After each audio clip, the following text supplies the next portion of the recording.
అత్యాధునిక labs, international collaborations, advanced placements. మీ dream career ని రీచ్ అవ్వడానికి మీ best choice Godavari global university. Western కంట్రీస్‌తో పోల్చుకుంటే మనకి ఏ టైప్ ఆఫ్ క్యాన్సర్ ఎక్కువగా ఉందండి? అంటే వెస్టర్న్ కంట్రీస్‌తో పోల్చుకుంటే స్పెషల్ క్యాన్సర్స్ అంటే మనకు తెలిసినట్టు సర్వైకల్ క్యాన్సర్ మనకి ఎక్కువ. 1/5 ఆఫ్ ద బర్డన్ మనకి ఇక్కడే ఉంది. ఓకే. అంటే సర్వైకల్ క్యాన్సర్‌కి వెస్టర్న్ కంట్రీస్‌లో ఏంటంటే ఆర్గనైజ్ స్క్రీనింగ్ ప్రోగ్రామ్ ఉందమ్మా. ఆహా! అంటే వాళ్ళకి ప్యాప్స్మియర్ అనేది గవర్నమెంటే పిలిచి ఎలిజిబుల్ ఉమెన్ అందరికీ చేస్తుంది. మనకు అధిక జనాభా ఉన్న దేశము, పైగా బడ్జెట్ వైజ్ హెల్త్ బడ్జెట్ చాలా తక్కువ. ఇంత అవును. కొంతవరకు మెరుగే ఇప్పుడు. హ్మ్. చాలా వరకు ఈ వీళ్ళు చేస్తున్నారు, గవర్నమెంట్ చేస్తుంది.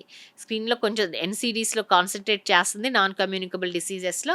And cancer is one of them, non communicable diseases. దాని మీద కాన్సంట్రేట్ చేస్తుంది. కానీ ఇంత వాస్ట్ కంట్రీలో మనం ఎంత చేసినా ఒక డ్రాప్ ఇన్ ఏ ఓషన్ లాగా అవును. అనమాట. అవును. అవును. అంటే ఇప్పుడు మనము పోలియో చుక్కల్ని గనక ఏ విధంగా ఏసి అవేర్‌నెస్ క్రియేట్ అవునండి. చేసి అదొక ఎగ్జాంపుల్‌గా మీరు కరెక్ట్. నేను ఎప్పుడు ఇదే చెప్తాను ఎగ్జాంపుల్ ఆ! ఎక్కడైనా. అంటే ఏదన్నా చూడండి, పోలియో ఏంటి, ఇప్పుడు I am a Rotarian also.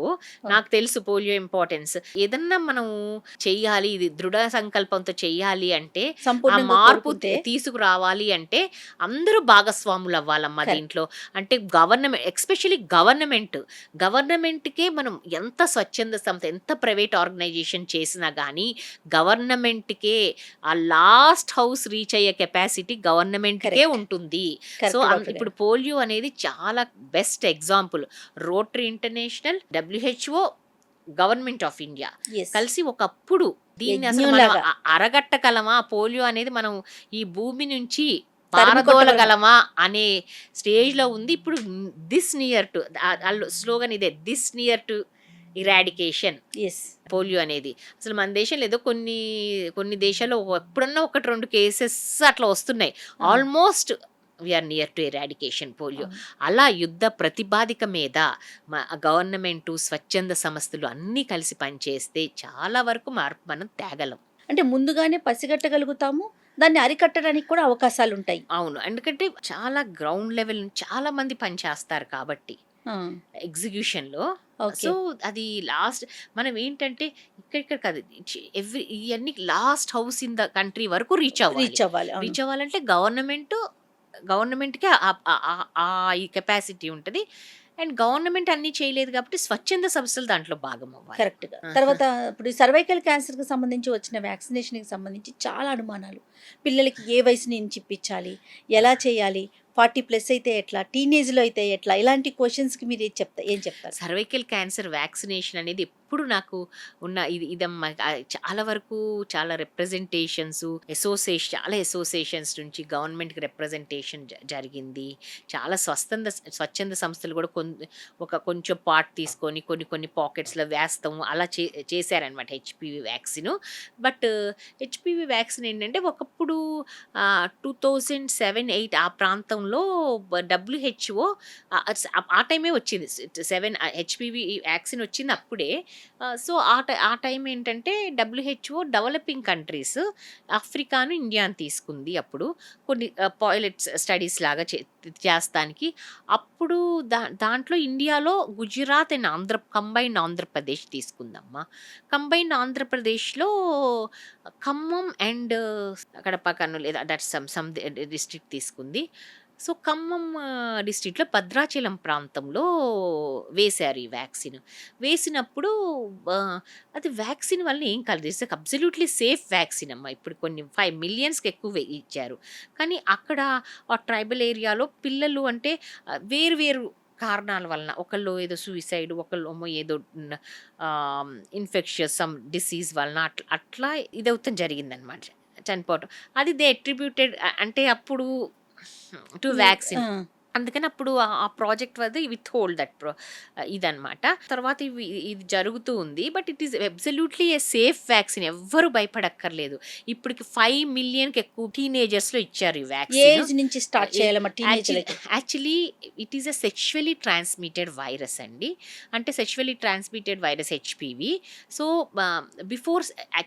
Before sexual exposure డెఫినెట్‌గా ఇది ఇవ్వాలి.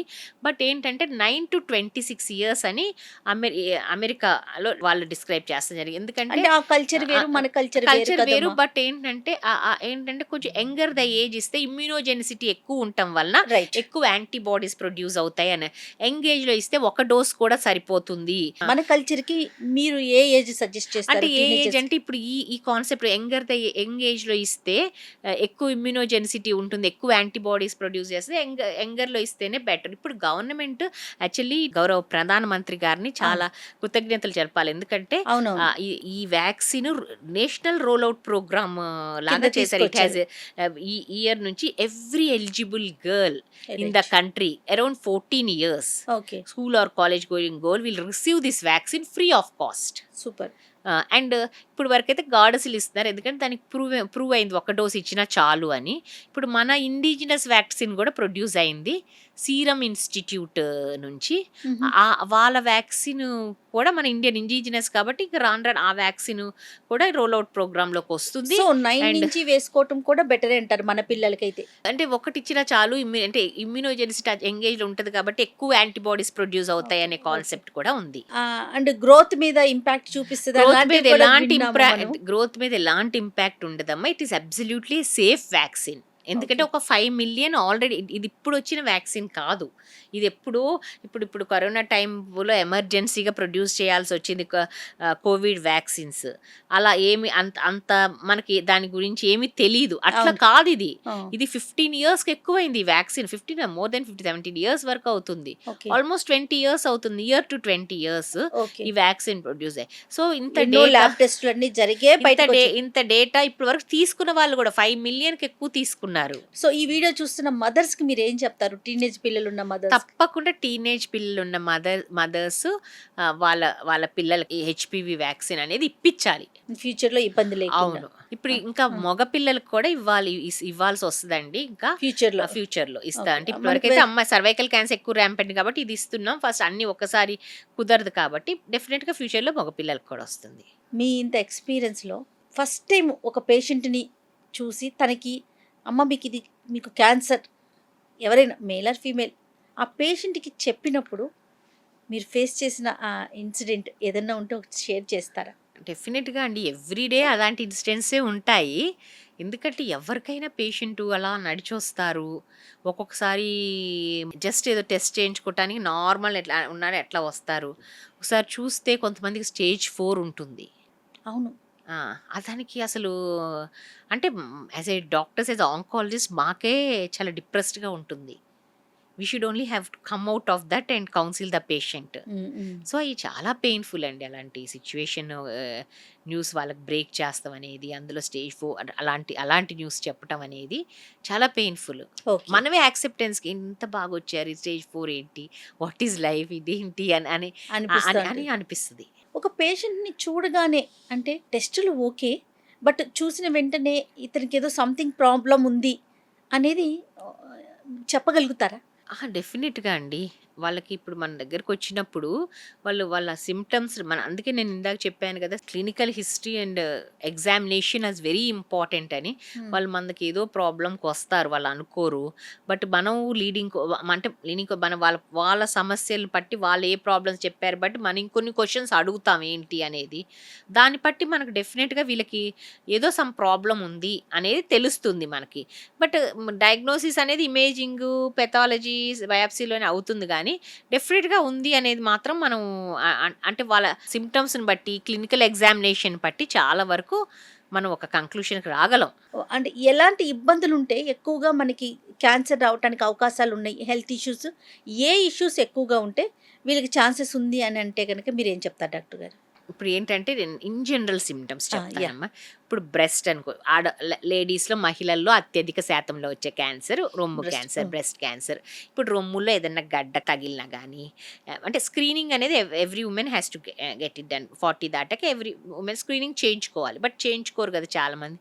బట్ సిమ్టమ్స్ ఏంటంటే సైన్స్, ఇప్పుడు మన చేతిలో గడ్డ తగిలినా కానీ, చెనుమోల నుంచి డిశ్చార్జ్, రసి కానీ రక్తం కానీ వచ్చినా కానీ చెనుమోల నుంచి, బ్రెస్ట్ పైన స్కిన్ ముడతబడినట్టు, నారింజ తొక్క ఉంటుంది చూడు గుండెకి, అట్లా ముడతబడినట్టు అయినా కానీ, యాక్సిల్లో చంకల్లో ఏమైనా గడ్డలు ఏమన్నా ఉన్నా కానీ, ఎలాంటి ప్రాబ్లం ఉన్నా కానీ వెంటనే డాక్టర్ని సంప్రదించాలి. ఇప్పుడు ఉన్న ప్రతిదీ నేను ఇట్లా ఉంటే సిమ్టమ్స్ క్యాన్సర్ అని నేను చెప్పట్లేదు. దాంట్లో 20% క్యాన్సర్ ఉంటాయి, 80-90% నార్మల్ బినైన్ గ్లమ్సే ఉంటాయి. బట్ ఏది అనేది నిర్ధారించుకోవటం అనేది చాలా అవసరం. మనం డాక్టర్ది సంప్రదించి ఇది ఇది ఇది at least prove it or disprove it, అంటే ఇది అవునా లేకపోతే ఇది కాదు అని కూడా నిర్ధారించుకోవటం చాలా అవసరం, బియాండ్ డౌట్.